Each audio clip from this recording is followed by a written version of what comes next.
Hey, this is Brett the Hitman Hart, the best there is, best there was, and the best there ever will be. And you're listening to the Smacked Raw podcast.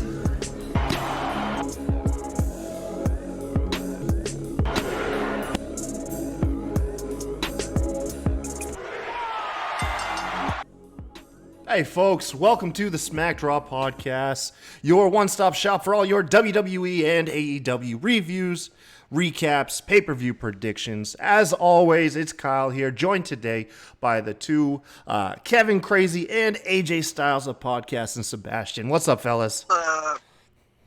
Chilling. What's good?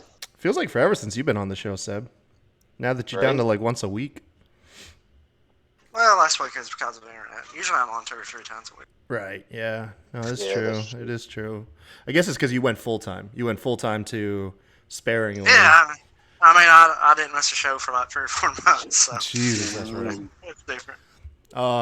You guys, we are a pro wrestling podcast. We mainly recap your weekly television programs. Like I said, that's going to be like your Raw, SmackDown, AEW Dynamite, NXT. Of course, we cover pay-per-views, other odds and ends, and then on top of that, we'll be adding some extra content here soon. I feel like a broken record, like we've been saying that for a while, but we actually do have plans in place. Can't wait to get that going. You can listen to us on Podbean, Spotify, Stitcher Radio, Google Play Music, and iTunes. And of course, we are on YouTube. Don't forget to go over there, like and subscribe. Help us get to that 100 subscriber mark and get that custom URL that we've been chasing. Jesus, it feels like it's going to be a year before we get that thing. Lastly, you can follow us on Twitter, of course. Hit us up over there if anytime you want to chat. The show's Twitter handle is at SmackDrawPod, myself at the Kai Tai Show, and then I'll go ahead and swing it over to you guys and let you all know where they can find you. At Wrestling Fan _32. Sorry, kid. No, it's all right, man.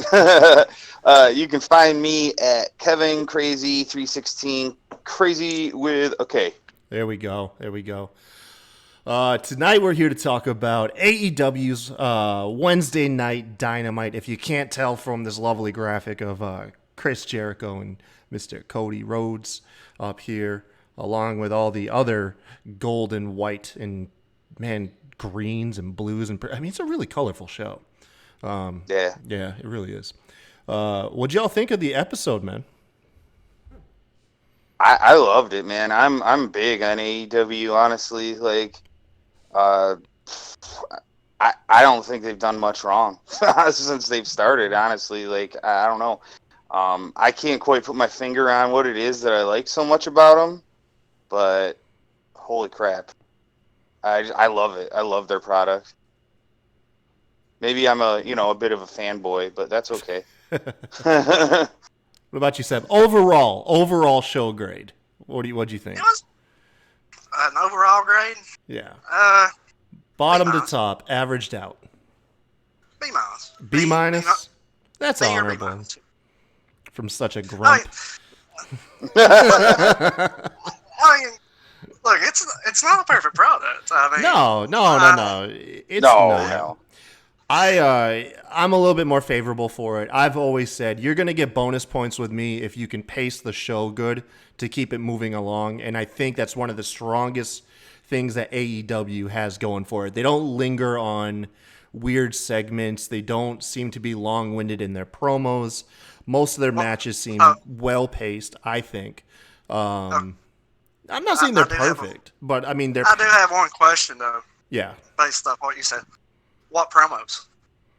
Well, that's a good point. That is a good point. I mean, so let's put it like this. You had the Cody Rhodes interview tonight. We'll jump into that. That's technically a promo. You had the Young Bucks. The Young Bucks had a promo after their match. And then, yeah, it's still a promo. And guess what? It wasn't long-winded. It got the point across and kept the show moving. You're right. And then also, you know what, going on also the promos too that I've realized is they're not unrealistic. I think it's in something that I want to say Moxley commented on. WWE has this habit of being over dramatic with their promos, like I'm going to eviscerate you or I'm going to pretty much like murder you. Whereas I've been listening to what the context of the few promos we get, and a lot of them just are like, just you're going to get an ass beating, or I'm going to kick the SH out of you, which is way more realistic for a pro wrestling. No one's out to not yet, at least. There are no blood feuds yet where they're trying to take each other out. All of these promos, even though these feuds are heated, at the end of the day, they realize it's just an opportunity to kick each other's butt and then move forward. It doesn't have to be life-threatening and, career-altering yet, and I kind of like that. It does add a little bit more realism to what they're talking about. But, yeah, Sebastian, to your point, there was no real promos. Although we did get the big ones. We got a promo package of Britt Baker, though. There was that. We got a couple of those tonight. I think there was one for Dark Order and maybe SCU. I think they both had one. Small one. Yeah, I think you're right. But we got more of those tonight. So that's why I'm favorable. Is they're very brief, they're to the point, and then they keep the show moving, and I like that. But even up to tonight, that was one of my complaints. I know the internet went out last week. Before tonight, Cody's been about the only one with a video package like that. Yeah, we got Britt Baker and who else? Who else we got? We got Britt Baker, Dark Order, and then I think his name is Ward Lowe. Oh yeah. And SCU, I believe, got one. So they've done a better job with that tonight. Yeah, they're spreading the love around. They are. They're spreading it around. Kyle, to your point with the pacing, man, the show doesn't even feel like it's 2 hours as far as I'm concerned. Like, it's just so fast, Mm-hmm. Like, just bang, bang, bang, bang, bang, match after match, and I don't know, it keeps my attention. I like that, Yep, that's kind of my thing, and that's why I've actually been high on Raw and SmackDown as of late. I feel like their shows have been a little bit better paced. Now, granted, they still slog in some areas, but they feel like they're more well paced lately too. For sure. God, I have to go back and watch NXT because NXT, before AEW started their thing, NXT were masters of pacing. They knew how to get their stuff in and get out. But yeah, man. So let's get into it. Tonight's AEW, they hailed from Pittsburgh, right? Yep. A lot of Steelers stuff out there. A lot of terrible towels. Our opening match. What we had the Lucha Bros versus Private Party. Got it here, man. These guys, in my opinion, tore the house down. Honestly, the Private Party's the master of the Hurricanranas. Granted, some of them not as good as others, but they can throw Hurricanranas almost from any position. What's your take, Kev, on this match? I loved it. I thought it was great. Both of those teams are super athletic. We got all sorts of, crazy high-risk spots that were awesome. Private Party, they're kind of obviously they performed a lot better in the tournament than anybody thought they were going to. And, Jesus, they gave, the Lucha Bros, a run for their money tonight. I see a lot of, bright future for those guys. I'm into it. I like them a lot. Yeah. Ray Phoenix, dude, what is with this guy? Like, this guy has insane balance like I've never seen. He literally ran across the rope to deliver a soccer kick. Like, I've seen guys carefully, tightrope walk, but this dude ran across the rope like it was nothing. I know. Yeah, is a massive man. Luchadors in general, they know how to work the ropes pretty much better than almost any style, I would say, because they incorporate it a lot more. And then Isaiah Cassidy, he's more the one who can do the Hurricanranas big time. Although you've got Quen can deliver a top rope Hurricanrana from standing on the damn mat. He doesn't even have to climb the ropes to deliver it. The dude can literally just leap from the ground up for a top rope Hurricanrana. That's something to be noted too as well. Sebastian, what was it, man? You said you had an issue with this match. What was going on here? I had a few, and before I get started, I know AEW is different, and I know that the tag rules are more relaxed, and I understand that. They came out and said that the rules are, instead of a 5 count, you have a 10 count gathering, and that's fine. They said that. That was fine. Awesome. But enforce it. After I heard that, I counted 7 times, and that was midway through the match when I heard it, that they was in there for at least 20 seconds. I mean, if you're going to publicly put your rules out there, you got to enforce them. I mean, we give WWE shit, I'm going to give AEW shit. Also, slow down. Like, this was there was no selling. Like, on the finish, you talked about him going around, walking around off those ropes. You realize he did that, like, 20 seconds after taking their tag team finisher? Yeah. Yeah, that's true. But... Slow down. I'm all for flippy shit. I'm not against flippy shit. But at the same time, I want a story. There was no story here. You could watch this match and see somebody waiting in the corner, and I was over here calling out spots that they was about to do. I mean, it was one of the most core... And the Young Bucks. Alright? Young Bucks has done a lot better job here the last few weeks of doing this. You all have heard me go on about them before. Not seeming so choreographed. Yeah. But this match, I mean, it was just... Yeah, it was fine for flippy stuff, but it was too choreographed for my taste. Yeah, and I think that's what it comes down to, Mr. Cornette, is it's your taste. It's not just my taste. Like, I heard a lot of people that felt the same way that I see. I was commenting on people's thing, and I was like, well, I'm just glad I wasn't the only one. Well, yeah, like, you're not the only one. You're always, misery does love company, so you guys are going to find each other. But no, I'm only kidding. I'm just saying, getting up 20 seconds after taking a tag team finisher, it's pretty much a avalanche, not WWE term here, but RKO, and selling that move as a big deal, and 20 seconds later, Ray Fence is walking on the ropes and kicking somebody. Yeah. Like, that's just me. I mean... But the target audience they're going for, though, is the indie audience, the indie tag team wrestling. And if you're not familiar with it, I have seen a lot of it lately.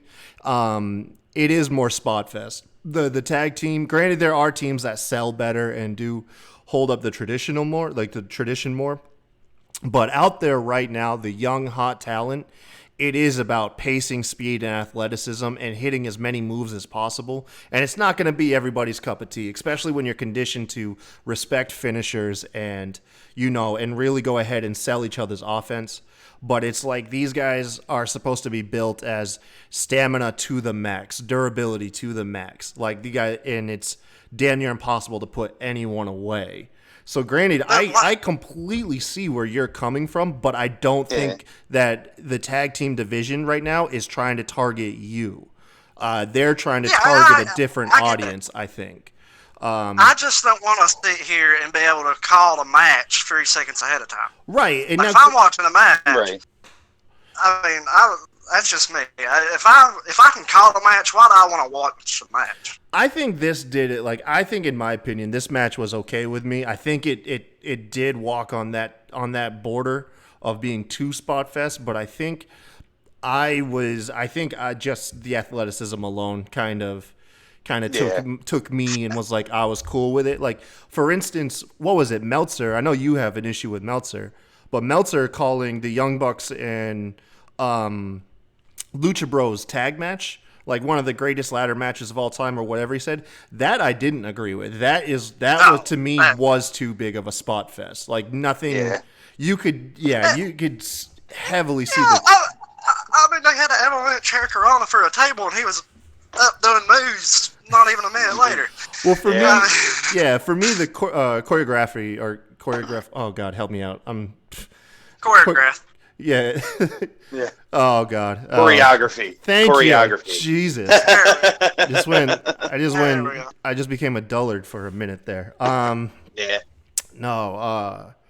Yeah. I think there is a line, man. I think there is a line, and You know, the tag division especially. Now, granted, the singles division doesn't follow the tag division, but the tag division I think is going to be more high intensity. And like, I don't mind some choreograph, whatever the hell Kevin just said. I can't even say that. Choreography. I just want to prove I can say it, folks. Choreography. Like the Young Bucks tonight, they had some of it, show off. but I was still able to kind of get that.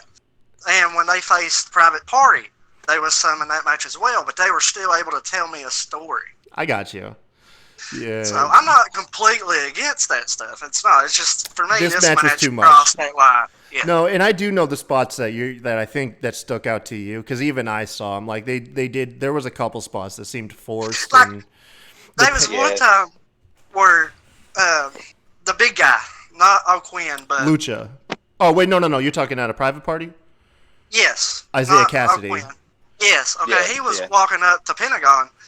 And instead of Pentagon like kicking him in the gut to set up the powerbomb, you could see Cassidy go ahead and flip like as he was walking to him. Yeah, I know what you're talking about. The match was not perfect by no means. Right. But I'm just kind of referring to the whole like not selling. It's the style, and I think honestly it's to really because like WWE's tag division is so lacking that they're kind of trying to crank AEW's up to 11 just to make it look that much crazier. I think we'll see it in varying aspects, but I do think the tag division is going to be the more less traditional out of the whole thing. I think your singles divisions, women and men's, is going to follow a more traditional style, selling more and storytelling. But I think the tag division they want is just like an athletic spectacle when they can afford it. And two, another problem I had, by the way, O'Quinn, God, he gets so much hot on everything. I just wanted to point that out. He had a shooting star press in this match, and he got so much hot on it. And two, like,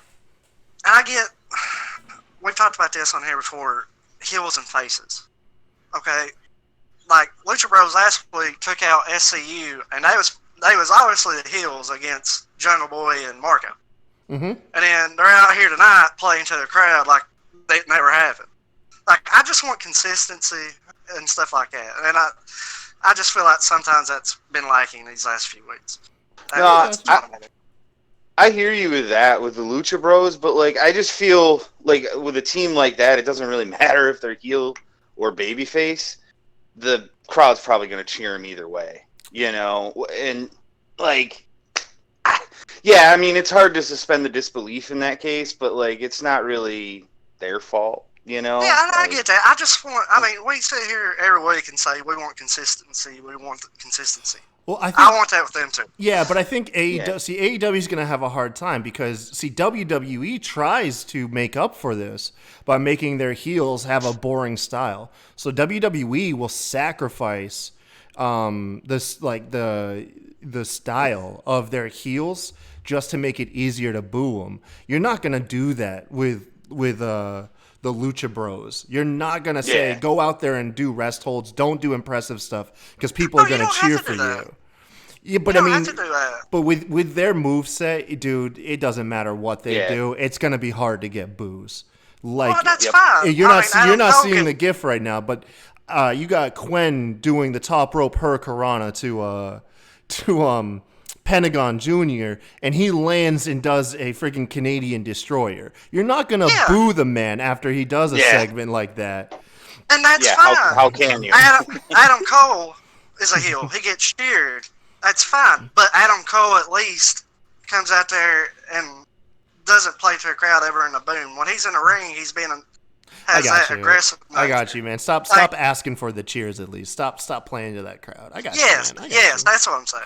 Well, anyways, we've already spent 20 minutes on this match. So Lucha Bros end up winning due to a miscue on Private Party's end. They ended up hitting off their finisher. I can't recall on who. They got their finisher out, but it was Phoenix. That's what I was saying 20 seconds later. They hit it on Phoenix, exactly, but that was the wrong person to pin. So by the time they realized it was Pentagon they needed to go after. It was too late. Pentagon was able to come back, and they were able to get the pin, moving the Lucha Bros into the finals of the tag tournament. Following the match, we had a little segment. Wardlow, this guy, it looks like he trains like a professional athlete, and he looks like he's probably going to be the largest wrestler on the roster when he debuts. I can't think of any seriously large wrestlers outside of Jake Hager, and even Jake Hager doesn't look like a bodybuilder, where this Wardlow fella, he looks swelled up, man, or swole. Any of you guys familiar with him by any chance? I've seen him on Twitter, but that's about it. I'm actually not. This will be a new guy for me. Okay, cool. Yeah. We'll see what he's about, man. We'll see what he's about when he comes on. Following this match, what do we have here? What did we have up next? Okay, y'all missed it. SCU taking on the Dark Order. Where are your notes, fellas? All right. I got him here. It took me a minute, okay? I gave y'all an opportunity, man. I tried to hand you a layup. Scorpio Sky, and who's stepping in for Christopher Daniels because he was jumped by Lucha Bros last week, and Frankie Kazarian taking on the Dark Order, which is Stu Grayson, I want to say, and Evil Uno is who makes up the Dark Order. First thing that stuck out to me, did y'all catch the ring post cam by any chance? Yeah. Dude, that is cool. Maybe.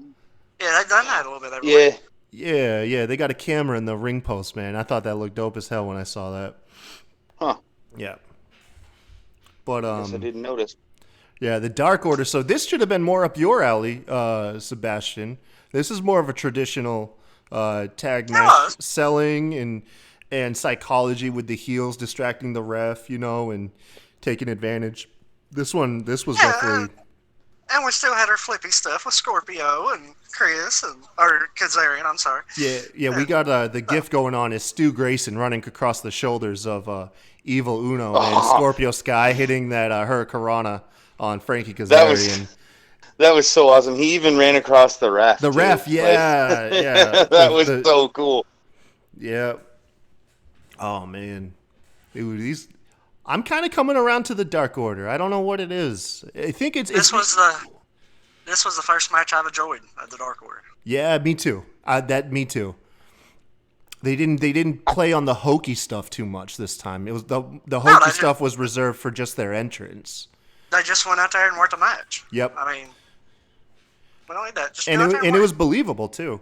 I got to give props to Evil Uno. Granted, he's not the new athletic big guy that you're getting in say Keith Lee and a couple of these other big fellas, but he did show a little bit of speed and agility in the match. I did notice he didn't lumber around. He did move with a sense of purpose. Given his body type, he does not seem like a guy that could be that athletic. So he did kind of surprise me, man. I got to give it to him. And then also, not to mention, he did take advantage of the ref being distracted, throwing, I think it was Kazarian, I want to say, into the steps. Maybe. Yeah. So. Yeah, I think you're right. Yeah, I'll give it to him. They have a good dynamic, man. I don't know, man. I never thought I'd enjoy a Dark Order match, but I did. I thought the match was good. I don't know, man. I can't get into the Dark Order. I don't know what it is about them, but I don't know. It just, maybe it's just that they're so goddamn cheesy. Yeah. I have no idea, but I just can't quite. Evil Uno's awesome in the ring. I'm really impressed by that guy. Especially for his size, it's awesome. But I don't know, man. I just can't get behind those dudes. I got a question for you. What other character wrestlers do we have right now that aren't just really good pro wrestlers? The Librarians, which I can't Yeah, no, granted, yeah. I hate to say it, I don't see what's going on with them. I think they're hilarious. Yeah, so like I said, there is an audience for them. But yeah, I get why people don't like them. Before tonight, if I was cutting people, it'd be the Librarians and Dark Order. Right. But like I said, I enjoyed them tonight. I mean, this match I was able to get into. And it might be because of Scorpio. I think Scorpio is going to be the star. Scorpio was a future world champion. Yeah, At some point, he's going to get booted out of SCU or he's going to turn on them. I think I would prefer him to turn and be heel. But that dude is a future world champ. He has got everything, dude. Yeah, he's the full package here. No, but like I said, to my point, I'm trying to think, because I think I know why the Dark Order is needed, and I don't think we really have any other major character wrestlers that are playing off like the hokey stuff. I would argue. Yeah, that's what I was about to say. What? Luchasaurus. Yeah. Okay, Luchasaurus. Yeah. But I mean, really, so what's that? You got two. I'm gonna count them as two, not a tag team, because I don't even think Stu Grayson's really too much of the character. I think that's more Evil Uno than him, and then Luchasaurus. So you got two character wrestlers, and then you got the librarians who are more for like comedy spots, not so much for their wrestling ability. You probably have to count them both just because of the. And you also got to count Orange Cassidy belongs in there too. Orange Cassidy belongs in the character wrestler. For sure. But you need that, man. You need that diversity. It's like you do. Yeah. So like there is a spot like that the Dark Order needs, even if we don't realize it right away. But if I had to cut one, I'd choose the librarians. I'd keep the Dark Order. But yeah, the librarians are just. Yeah. Sorry. You're so far on the outside. Well, you guys are wrong. That's okay. There we go. There we go. It's all right, Kevin. Just block me after the show, dude. It's all right. I'm blocking you right now. I don't know what you're talking about. Go ahead. So during this match, man, Inner Circle showed up. I didn't even realize that they were banned. But yeah, Inner Circle showed up with tickets. Missing Jake Hager. Jake Hager wasn't there. Did you say that was banned? I said I didn't realize they were banned, or they weren't allowed to. Well, they said that they weren't allowed to show up, and so that's why they had to make it a point that they purchased tickets. Oh, okay. Yeah. I wondered why they kept showing up. I had a little rant about this. I missed that, so I'll withdraw my rant. Commentary mentioned that they were not allowed to show up tonight due to their recent antics. But so yeah, that's why they showed up with the tickets. The SCU surprisingly pulls out the victory here, considering Dark Order got a bye in the first round of the tag tournament and were undefeated. Dark Order took their first loss tonight. I called this very. I knew this since last week. They were setting up Lucha Bros versus SCU for the time. I should have saw that coming, but I didn't. I did not. A lot of people were saying this was the sure thing here, that Dark Order was winning. But in that case, if Dark Order was winning, then it should have been Private Party beating Lucha Bros. Right. Yeah, but no, SCU. Did they say that SCU's finisher is the SCU later? I don't know, but that would be awesome. I heard him at least. It was either that or they just called that on the spot. I just heard him yell out "SCU later," and SCU picks up the win, even after being beat down for the majority of the second half of the match. Which, by the way, credit to everybody in this match. They had a hell of an opening match to follow, and by the end of this match, the crowd were white hot, just like they were in the Lucha Bros and Private Party. Yeah, agreed. Yeah, it just shows what good pacing in a match you can overcome having to follow such a strong start or a performance before you guys go out there. But yeah, man. Is there something going on between SCU and Inner Circle? Because they looked pissed about SCU winning. I noticed that, but I must have missed something or I forgot. I don't know. No, maybe they were just. Go ahead. Sorry, man. Go ahead, kid. Go ahead. Oh, I was just gonna say. I mean, I don't know. I think they were just cheering the heels, honestly, because they're just supposed to be heels. You know? Yeah, heels like heels. Yeah, like because. No, I'm done. I'm kind of hoping all the factions kind of have problems with each other. That's what I was hoping. Like, Yeah. just the groups don't like other groups. Like, the Elite don't like Inner Circle. They don't like SCU. Like, that's what my hope is. A little faction war. Well, we're going getting on. that with the Young Bucks and Best Friends. Yeah. You know, they definitely. I don't recall any story pitting them against each other, but Young Bucks did not. They said that was a consolation. What do you mean? Was why the reason they had their match was a consolation from losing last week. Oh, from both teams losing? Yeah, that's why they had their Got match. you. So one of them can get a win back, or get back on the right track, was the phrase. Hell yeah. So following the match, man, we got segment of the night. Oh god, this was gold. Dude, I got freaking chills on my newly shaved head. I get goosebumps in my damn head now. It's the weirdest thing. But for real, oh my god. Colin, Jesus, Sebastian, let me ask you, before we get too much into the segment, what was your feeling on the shot tossed at the shade thrown at WWE? Because we did get our weekly shade. I didn't like this one. It really wasn't because it was said. I just didn't understand. Like, I've seen guys go into the crowd, but I've never really seen, and this was before I knew they were banned. You said they was banned, so Yeah. I guess this kind of retracts my thing. But at the time, I was like, okay, yeah, Kevin Owens had a ticket before that, but he wasn't allowed in the building. Like, at the time, I thought they just showed up, bought tickets for no reason. Yeah, no. So I was pretty confused. But no, I guess I don't really have a problem with it, just because of that. If they was banned, then sure. Yeah, it was fine. So if you didn't hear though, so we do get our weekly AEW shade tossed at WWE. It looks like this will be a weekly thing, whether they make it a huge point or it's subtle. But so in this segment, Cody comes out. For one, Cody, he has the best entrance in all of AEW. His stuff Easily. is, oh god, the production for his entrance is amazing.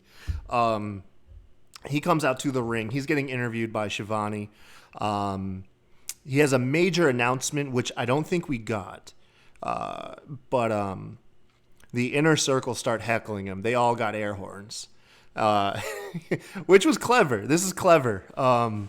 Yeah, they keep interrupting him. So Cody finally has enough. He addresses them. And he says, this isn't the other company that you came from, Chris Jericho. There's no invisible wall around this ring. I can come up there and fight you. So I didn't have a problem with this. They didn't linger on it too much. It was quick, and I think it even went over a lot of people's heads, just due to the segment alone.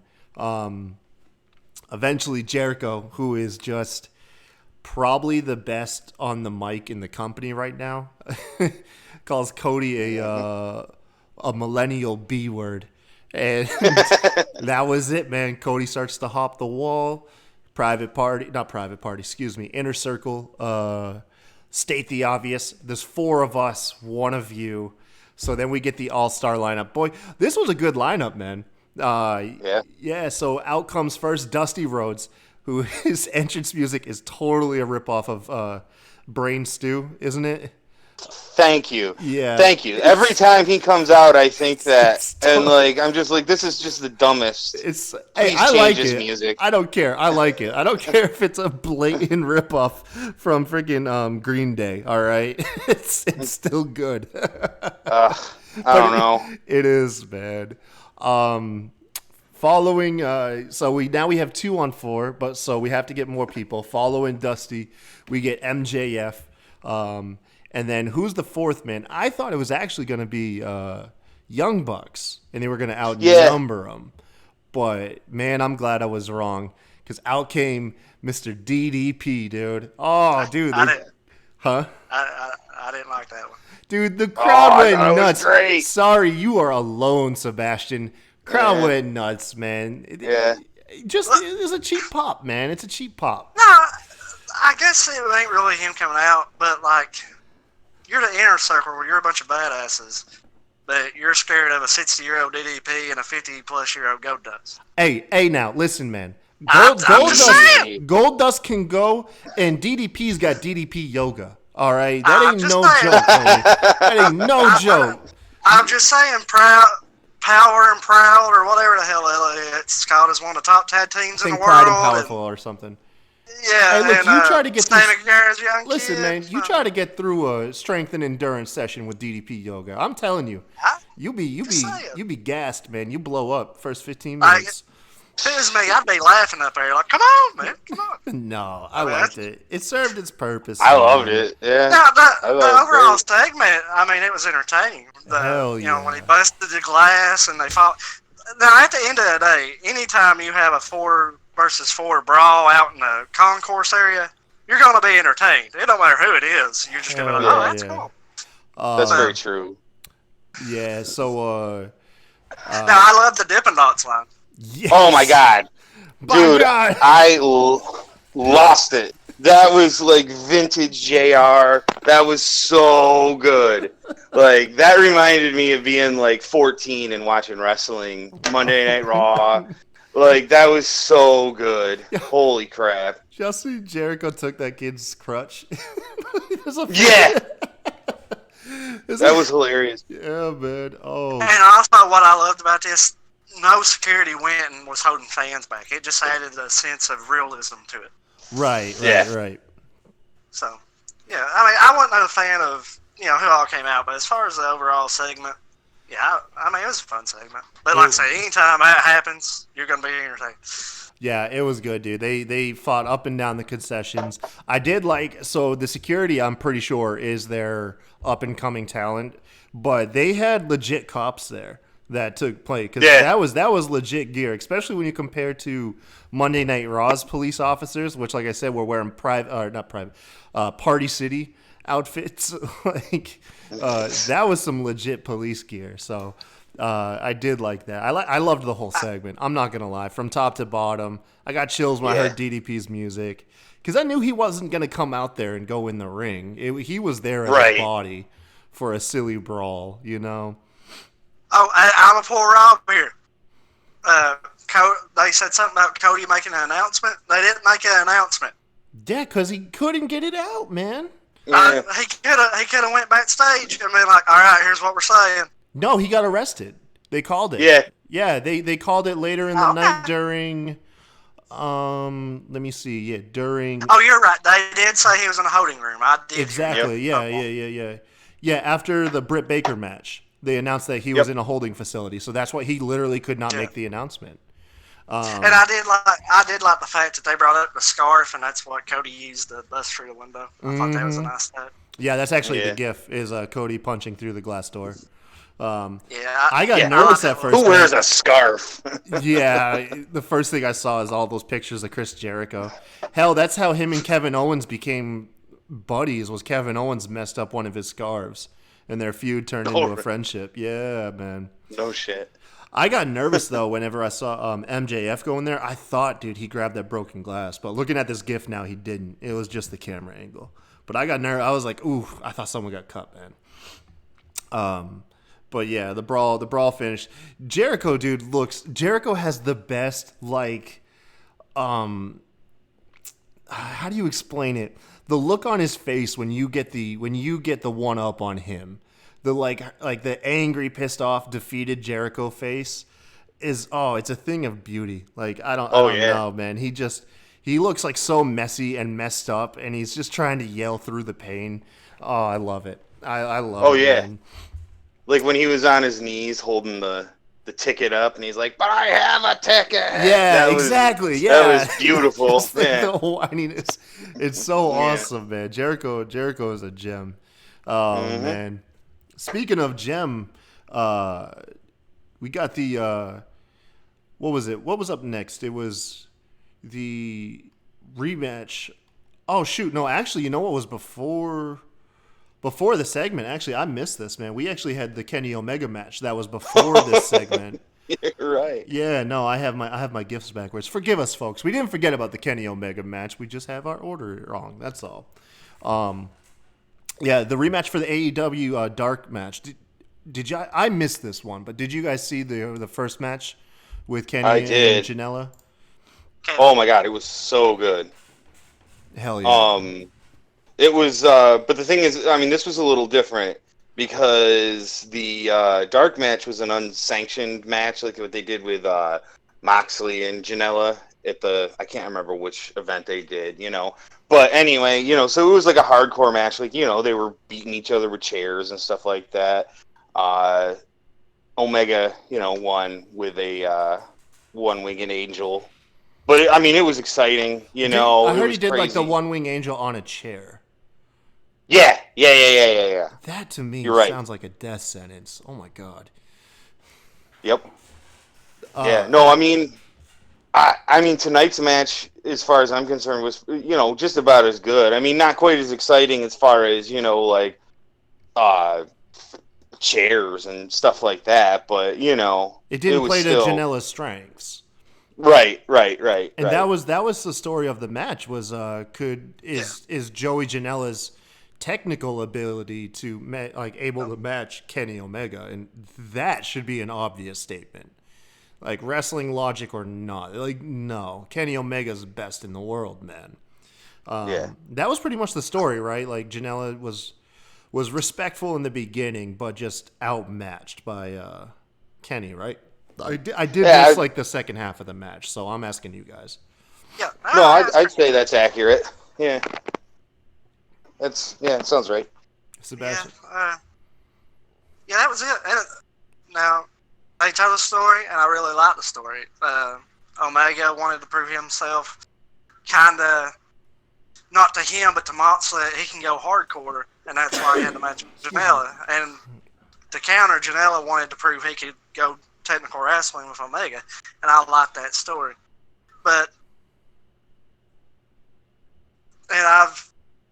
To me, this is like WWE saying, no more wild card rules after the draft, and then the Fiend's on Raw. If you're going to advertise something, you got to do it. What do you mean? If wins and losses matter, like they advertise, should Janela take a step back from TV for a little bit? He's 1-5. Oh yeah, because he's lost so many matches. Yeah, that's a good point. And also, should they add a quality win system or something? Because Omega is 4-3 now. He's beat Janela twice. That's 1-5, like I said. So his record isn't great. Well, the unsanctioned match didn't count towards a win-loss record. It didn't. No. They said that on the commentary during the AEW Dark. So any of the unsanctioned matches don't count towards because they're unsanctioned. Wow, okay, psychology. Well, right. Oh my god, like that makes perfect sense. It's not. He's 1-4 then. Either way, 1-4, 1-5. No, but you're still making a good point, Seb. I just wanted to throw that out there. Well, that kind of makes it harder for Omega then, because he's 3-3 right now, and 2 of those against a 1-4 Janela. Or, well, one of them is now. Well, yeah, but you got to understand, who is he facing? He's facing Moxley, right? He's not facing guys going after the title. Yeah, Moxley didn't count. Omega. No, okay, I thought you meant the upcoming match is who he's facing, is what I'm saying. So he's not in the title picture. So it does make sense for him. Like, I think, I mean, you're gonna have these guys with like not the biggest records. They're gonna face other guys that are in the same boat. And that's another question I have about the wins and loss. Should they be? Which I guess right here it wouldn't really count, since you said that the unsanctioned didn't count. But in regular matches, should somebody have a rematch or 3 matches in a row? Because that kind of hurts the record right there. So I don't know. Well, I think I do love the win and loss records count. I do love that. I think that's very unique. I just think that they need to, like in Janela's case, somebody else that hasn't really been used should be able to step up and prove their sales for a couple weeks. But yeah, I mean, like I said, in this case for the story, it makes sense. If the unsanctioned match didn't count, then there's no reason why Joey Janela should not have this match against Kenny. Well, he's 1-4 without that match. Yeah, go into any other sport though, man. You're gonna have guys with bad records facing off against guys that have better records. I mean, that's just what happens. Sometimes that's what lines up. You're not. Yeah, but if you have guys that's in the back and not being used, should they get an opportunity over in the 1 and 4 guy?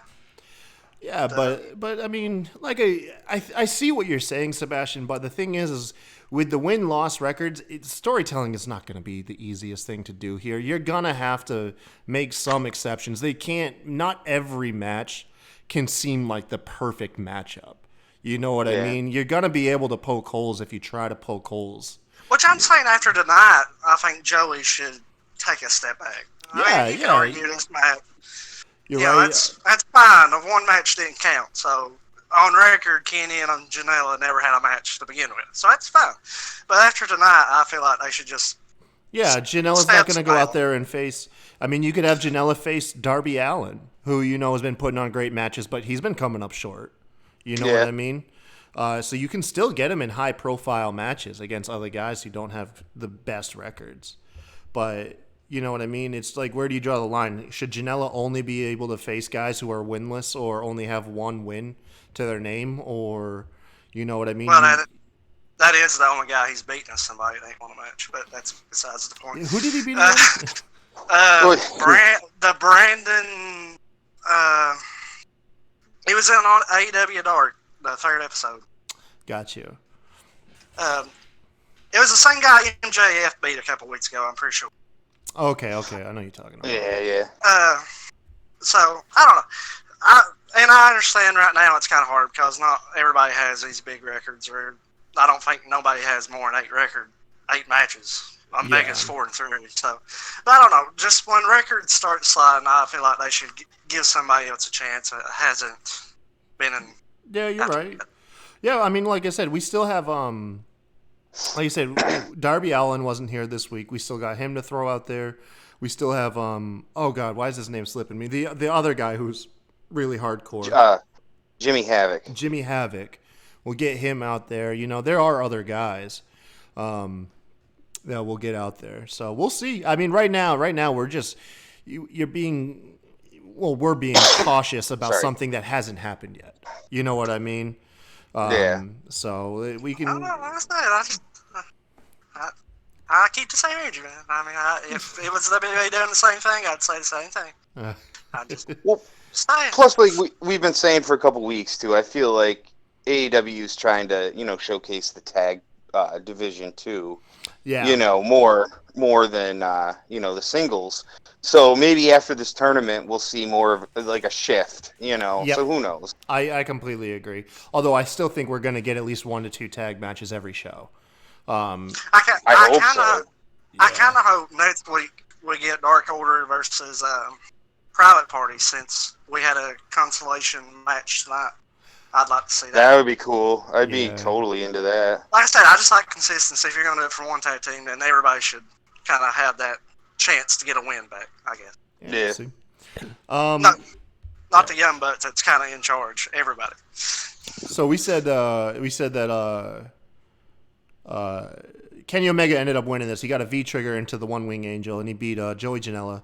And by the way, that V-trigger was nasty. I know I missed it. I heard the reaction, and it sounded big. Nasty. And I looked up, and he was pinned, and that's why I got in the channel. I was like, did he just win with a V-trigger? Because I heard everyone freak out after it. I mean, he could have. He could have pinned him. He was just one big asshole. Yeah, pretty much. I was kind of bummed that Kenny didn't come out with his AAA title he just won. Since, I mean, they're highlighting it. They showed it on air, man. The dude should be sporting the championship. But they might have some type of contract or something. I don't know. We'll see, though. So following this, we did get the Cody segment, but we already went through that. So we'll go on to the Young Bucks and the Best Friends match, which I got to tell you, man, Young Bucks have no problem getting heat, man. These guys can get heat. They're one of the most popular tag teams on the planet, and at any point, man, they can get themselves booed. If you're referring to the double super kick, that did not get heat from me. I loved it. No, I'm talking from when they mocked the Best Friends and hugged each other. Oh, okay. Yeah. They did the in-ring hug. Yeah. That reminded me of like when Terrell Owens did the dance on the Cowboys star. Do you guys remember that? No, from a long time ago? But I can definitely. Yeah. That's I thought you meant. that's the vibe it gave me. I thought you meant them kicking Cassidy's head off. But Yeah, so before the No, match no. began, I must have missed this because the Young Bucks make their entrance, and when they pan over to the ring, Orange Cassidy is just standing in the middle of the ring, and they're referring to Orange Cassidy as the third best friend, I guess for the sake of the match. Cassidy does his shtick, his sloth-like kicks to both of the Bucks, who just look perplexed, like, why are we standing here? So they super kick his head off. He gets out of the ring. They boo him. It's obvious, like, that was to set the tone. Like, we need the crowd to boo us. So even though you loved it, the crowd wasn't into that. They were like, how dare you? Because Orange Cassidy. Well, they're wrong. I'm impartial to Orange Cassidy. I like him at times. At other times, he doesn't do it for me. But I get it, man. There's an audience out there, and a big audience that loves Cassidy. They love everything about his shtick, man. Like I said earlier, man, when we were talking, I'm totally into the comedy stuff. I love Orange Cassidy. Like, Give fair me play, more man. of them. Fair play. You You know? know, there's a spot for it. When are we going to get Orange Cassidy's? We haven't got a debut match yet, right? When are we getting an Orange Cassidy match? Full Gear, maybe? Full Gear. Who should Orange Cassidy face in his debut? I heard you, Sebastian, over there. I have no idea. They haven't really set anything up. And when is Full Gear? It's like 4 weeks away. It's November 9th. Thank you. Yep. So less than 4 weeks. Yeah, I don't think it's like- Full Gear. No, like 2 weeks November from 9th Saturday. is like only actually like 2 weeks and 3 days. Yeah, I don't know if they could set somebody up. In a week's build? No, like right now, I think they're holding on to him for either a debut match on TV after Full Gear or maybe the following pay-per-view. Yeah. God, it'd have to be on TV though, because they're talking about doing like 4 or 5 pay-per-views a year. So Yeah, their that's next true, pay-per-view yeah. probably That's would true. be the- Doing the one almost every like 2 to 3 months schedule. Yeah. I'm trying to rack my brain who he could face in his opening match. Maybe MJF. Yeah. But MJF is cheered right now. Cassidy, if you're going to do the heel face thing, Cassidy's got to face a heel. I mean, I think MJF's just kind of cheered by default, though. Like, that dude clearly is a heel, you know? But he hasn't gone heel yet. Because he's a face by proxy to Cody. Yeah. I'm pretty sure, Yeah. I'm pretty sure he told the fans one time that their mom should have swallowed him. So Ah, that's pretty yes. heelish. He did say that. Oh, So, man. I'm going to have to cut that out of the show. That's rough. Nah. That's pretty heelish. I'm just saying. I would say when he's hanging out with Cody, he gets cheered because of Cody. But when he's by himself, I don't think people are cheering him. Yeah. You know? It's like he's a jerk, but you see like actions speak louder than words, and right now his actions he's been there for his friend. So I would see him as a face, even though he's a complete jerk. He's still going out there sticking up for his friends. That's a face thing to do. Hold on. If we couldn't count Bailey as a heel by proximity, we cannot count MJF as a face by proximity. He is. No. Then Bailey was a heel. I was with you on that. Rob was the Okay. only one saying that she wasn't a heel. I was fully with you on that. Okay, I could have swore I remember one time you told me I was wrong. No, that was Okay. Rob.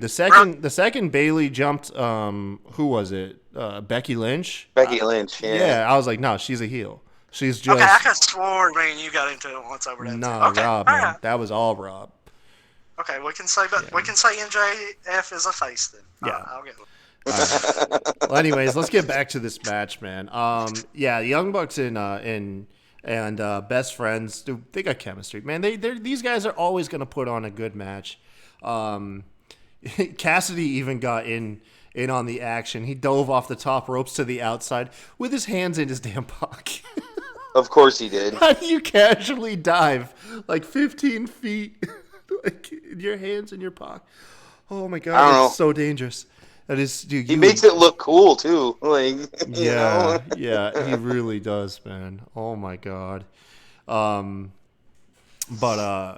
Young Bucks ended up winning this. They got that one of their famous tag team spots.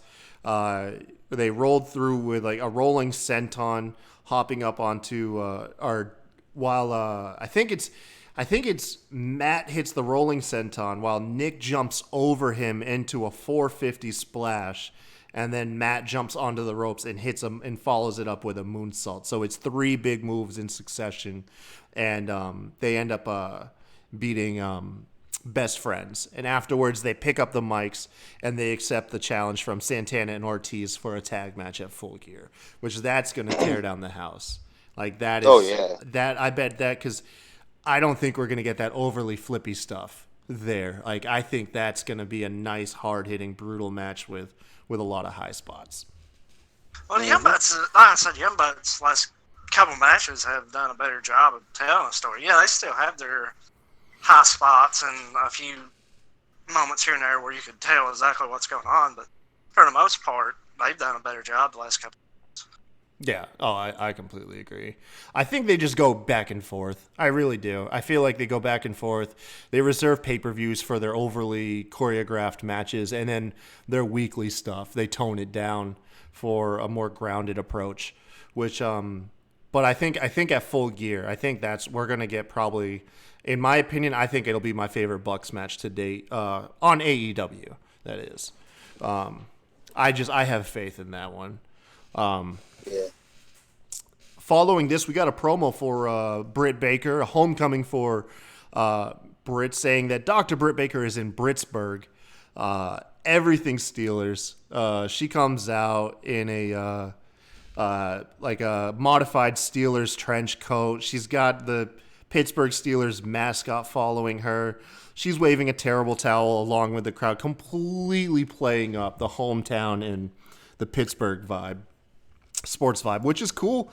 I mean, if you're going to have WWE get heat for insulting sports team, AEW can do the opposite and get cheers for, endorsing their sports team. It goes both ways. Which, actually, thinking about it, I'm surprised they don't do that more often. You think WWE by now would have flipped the script and used it in their favor, but I mean, yeah. Well, I went to a NXT house show that was in Buffalo a couple months ago. Yeah. And the Street Profits totally did that. They were doing like the Buffalo Bills shout song and stuff. Okay. I mean, they just came out and cut a promo. Like they didn't have a match or anything, but that was cool. So the same idea, But like I said, that was at a house show, so I think you're right. I mean, the WWE doesn't seem to, ingratiate themselves with the fans on a good level with the sports. They usually do it. If you're going to use it to get cheap heat, you could use it to get like cheap pops. Yeah, for sure. Yeah, but anyways, yeah. All you gotta do is just drop the name, dude. Like Mick Foley. I mean, just drop the name. Yeah, exactly. Thumbs up, whatever town he's in, bam, crowd goes nuts. No one could do it like Foley though, because Foley was charming. He always had a way to be cheesy and charming at the same time. Shane McMahon used to do it too with his face. Because he'd be like, "What's up?" and then he'd just say wherever he's at. Yeah, I got you. He'd still get the little cheap little pop. But nothing like Foley. With Foley, it was part of his shtick. McMahon just kind of used it as a tool. With Foley, it felt like it was actually part of his character. Like, because you felt like Foley didn't even really know. Like somebody was just like, "Hey, say that you like the Bengals when you're in Cincinnati, and people will love you." And he's like, "Okay, I'll try it." It was just so charming. Oh man! And The Rock always used it his way. Finally. Yeah. That's true. WWE, man, they're missing the mark. Okay, so you guys, Jamie Hayter here, who, by all means, awesome heel work. This woman came out and was able to get heat right away, and she didn't even have to play off the crowd. She didn't have to do the opposite, like what I just said. She didn't have to come out here and insult the sports team. This woman's like facial expression and mannerisms and how she reacted to the crowd was able to get heat on her perfect. Like I've never seen her before, but I'm already a fan because that woman was a pro. Yeah, she won me over. It's the first time I've seen her work I actually was looking up on her. She's done some work in Rev Pro and Stardom in the UK scene. Oh, nice. Yeah, she's really impressed me. I got. Well, Oh, go ahead. Well, Britt Baker especially. on her- Oh, okay. Go ahead. We're all Sorry, just man. talking over each other tonight, man. Yeah. Well, I thought it was a really good performance too, especially against somebody like Britt Baker. I mean, she's one of the top stars in the women's division in AEW. So, I just can't. I'm just not that impressed with Britt Baker yet. I was gonna ask you guys. So this is where. So I'm pretty positive, and I don't like to criticize too much, but I've got to say I think AEW's glaring hole is their female division. Yes. I think they're lacking depth there, which is not their fault. WWE has spent the last 5 or 6 years scooping up all the talent. They really didn't leave much left for AEW, and other promotions. Because WWE has been, they were the first to really get a jump on it. You know what I mean? Not saying they're the first promotion to have obviously good female wrestlers. I know there's other promotions out there, but when WWE, they've been flexing their checkbook for a couple of years now, and I don't think there's as much depth. So let me think here. I love Riho.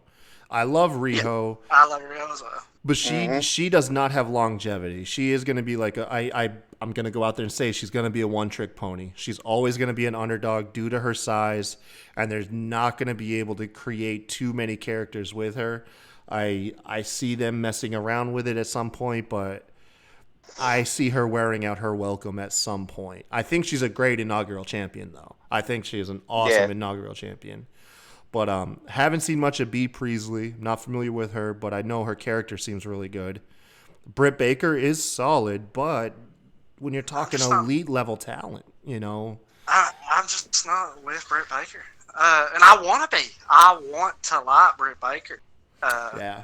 I think she has a good look. And her look is definitely her best thing going for her.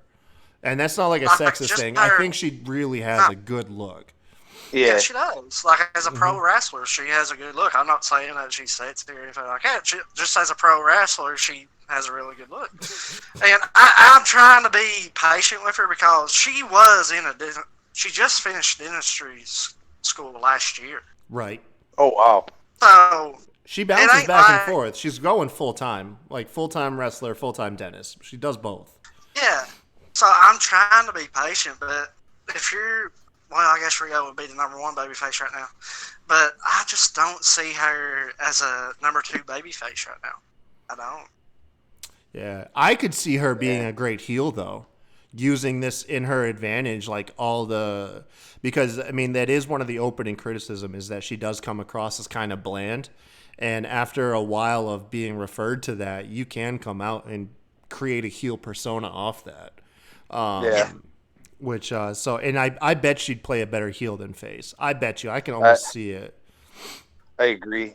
I'll say this though. I'm not saying I disagree with you guys about Britt Baker, but her finisher is badass, and it makes perfect sense. The lockjaw for her. Yeah, I love it. Yeah. Oh, absolutely. Yeah. No, that's. Oh God, they slam dunked that. Perfect psychology. She didn't rip out their jaw and she's a dentist. Oh, awesome. Yeah.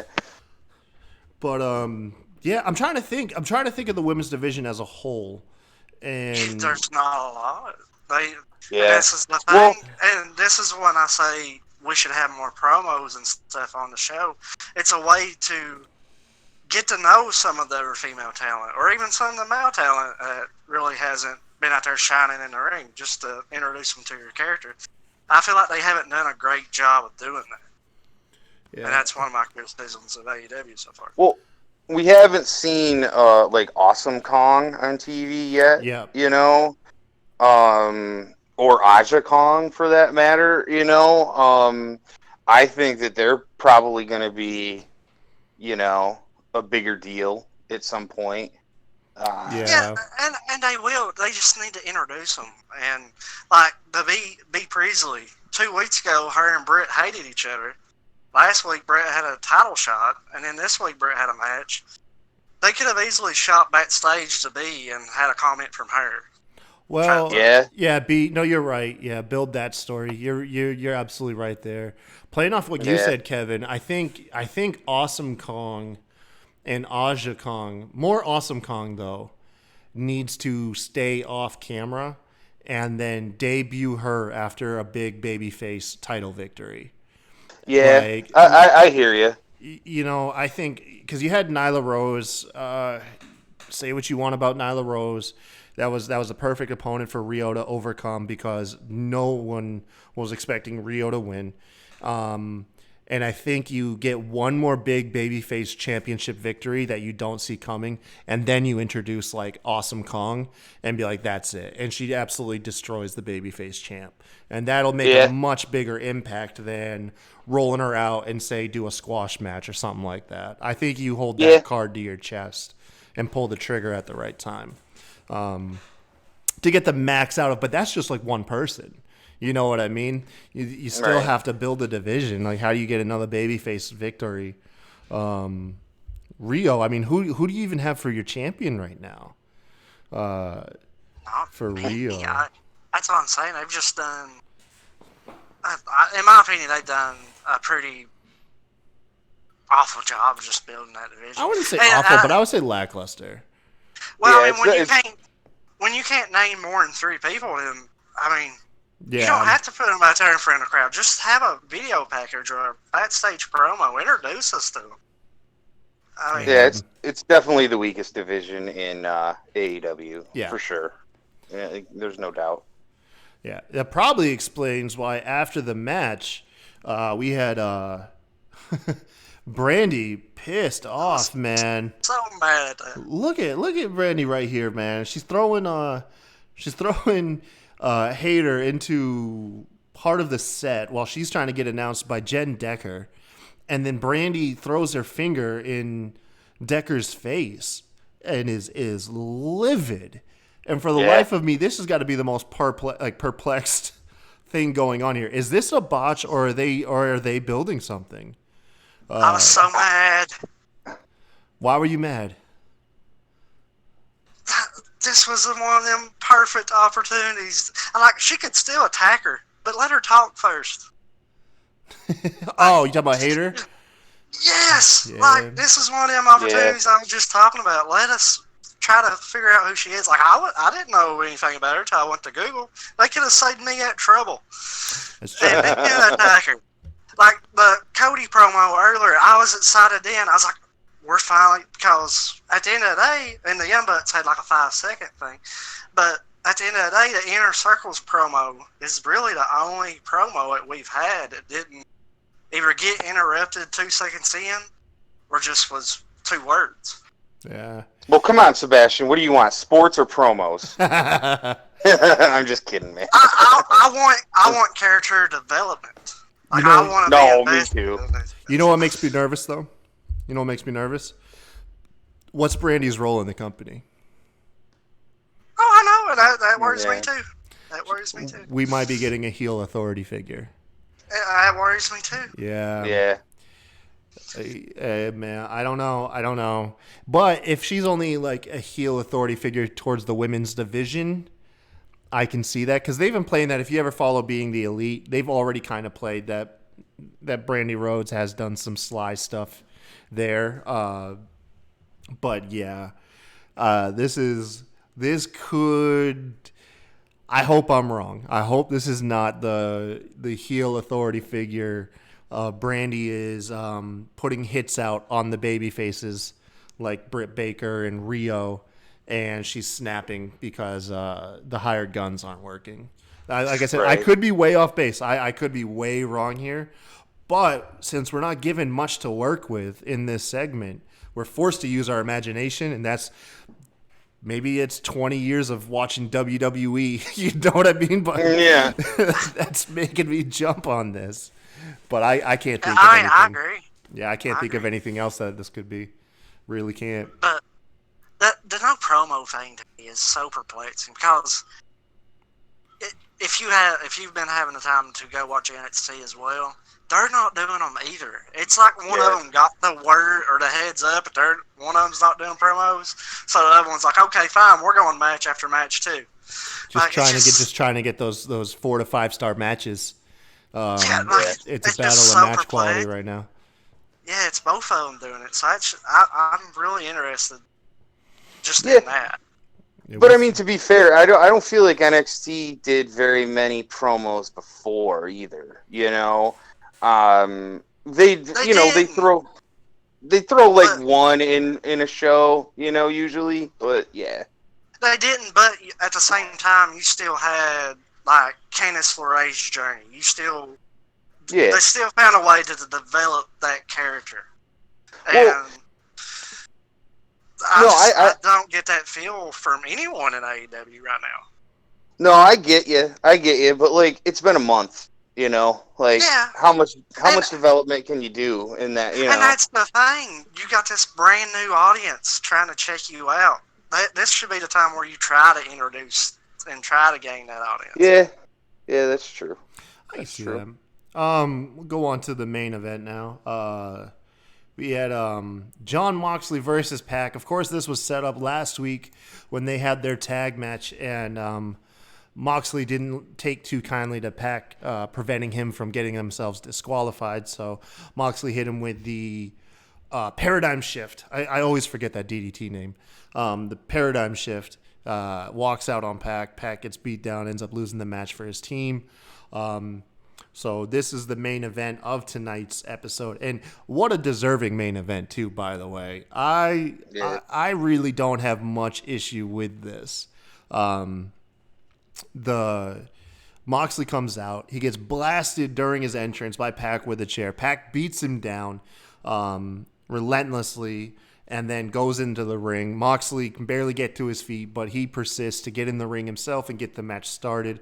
This, of course, gives Pac the head start in the match and the advantage. Mox, of course, gets a gradual build, and then the storytelling came at the end of the match when they started announcing that time was running out. We got an announcement that we had 10 minutes left, then 5, and gradually it counts down, and they start hitting big spot after big spot. Got Falcon Arrow from the top rope. Looked dangerous as hell. That scared the living bejesus out of me, man. Pac ends up hitting the 450 off the ring apron onto the floor. That's actually the GIF that's playing right now for the YouTube version. That looked nasty. And then, the clock just starts running down, man. They said 5 minutes. Next thing we know, we got 3 minutes of TV time. 2 minutes. JR's adding to the drama. No one wants to take a draw because taking a draw is like kissing your sister. JR's been using that line for years, man, and I always forget that he uses that line until he breaks it out again. I laugh every time. My God. I love it. And then ultimately with 1 minute remaining, I think I missed it. What did Moxley hit his finisher with the 1 minute left? I believe so. What was it he hit? It was a finisher, but it was more like 20 seconds left. It wasn't right at the 1 minute mark. Oh, okay. Yeah. But he hit his... Because he didn't have enough time to pin him. Well, he did pin him. He did pin him with 10 seconds left, but Pac ended up kicking out. And then time ran out. We ended up getting our first time limit draw, I think.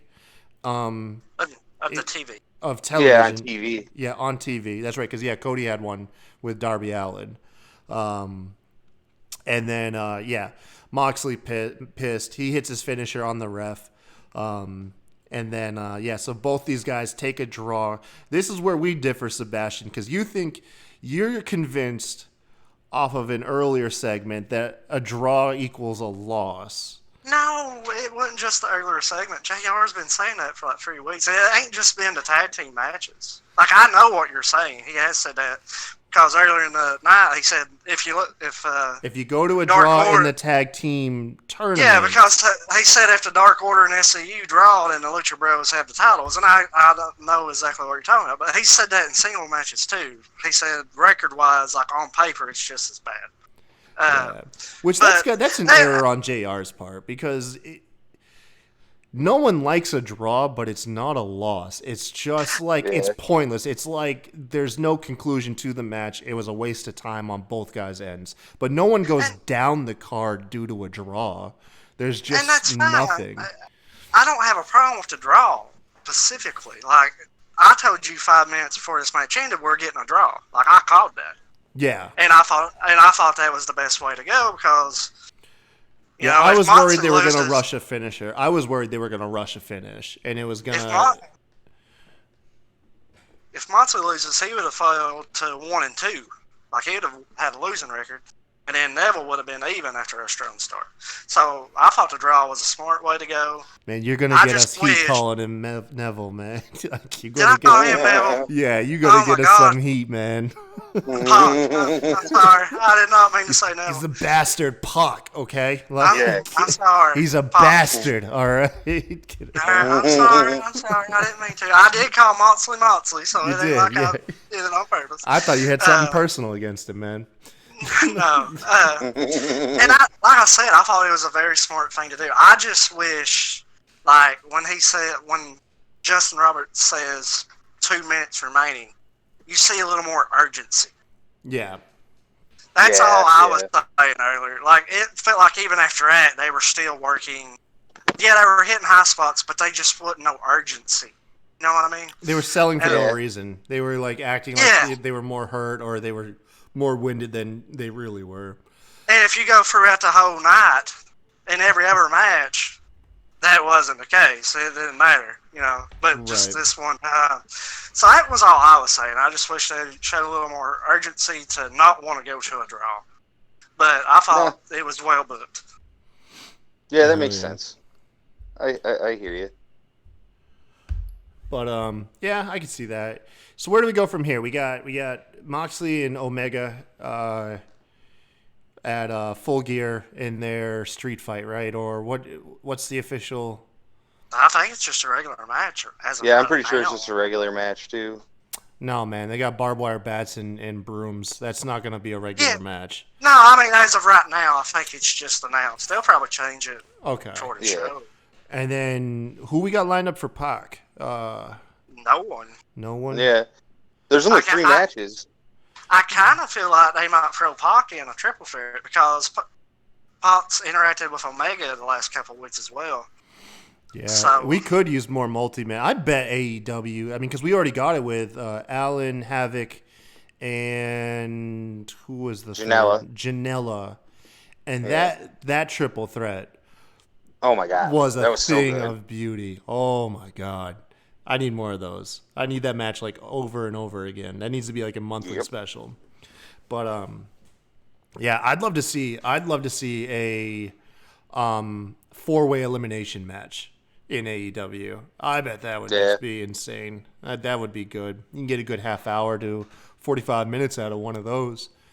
Oh, easily. Yep. What about you, Seb? What's a match type that we haven't seen yet in AEW that will kill it when we finally get one? Elimination Chamber. No, I'm just I also don't know because Cody has publicly said that he doesn't know what different match types they're going to have. They don't want to be too much like WWE. They're going to try to think of their own type, like WCW created War Don't go down TNA's route, man. Have reverse battle, like just take like match types, but then like reverse them, like the reverse battle royal and stuff. Oh my God. Yeah. Now TNA did have a couple good ones. I like the Ultimate Edge match. I was about to say good. That's their best match they've ever had was the Ultimate Edge. And I didn't mind King of the Mountain that much. It wasn't the best, but it wasn't terrible either. What was their what's their Money in the Bank spinoff where it's one like you get 4 cases Feast or fired like you get 3 title shots and one person gets fired. Jesus. Oh my God. Sorry, dude. Psychology wise, why would you even grab a briefcase if it's your job? Right? You know what I mean? Like it's like a title match, cool, but you could get one of those down the road. You know what I mean? Like, but Well, like, literally, you get fired. Like, you I grab guess the that wrong for case. 4 people, you gotta get one. Because if 3 people grab one, you're just stuck with the one That is true. that's left. That is true. That's such a silly. So there's really no way. That's such a silly match. There's really no way out of it. Yeah, there is you refuse to take the match. Well, I You're mean, in a feast or fired match, and you're like, no, I'm forming a union. well, see, that's what Jimmy Hammett said about blading, and they haven't used them since. So what can you do? Oh my gosh. Yeah, that's true. Oh man. But overall, I think this was a good episode of AEW. I think it beat out last week. I'm interested to see the ratings, although the ratings, we really shouldn't rely on them too heavily because they're just kind of settling out. Oh, I don't think the ratings for AEW or NXT is going to be too good tonight, guys. Yeah. They facing You anybody? I mean, what's today? Today's Wednesday. I mean, today's the first NBA opening games on ESPN. You got World Series Game 2. That's true. A lot of competition out there tonight. Yeah, that's true. But that's just the sports world. I mean, that's all I pay attention to. I'm sure there's other shows out there that get good ratings as well. I don't know. But that's our show tonight, folks. Make sure to tune in Saturday when we cover Friday Night SmackDown.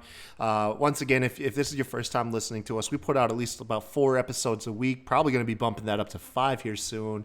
You can, of course, follow us on SmackDraw Pod, myself at The Kai Tai Show, Kevin at Kevin Crazy, 316, Crazy with a K, and then, of course, Sebastian at WrestlingFan_32.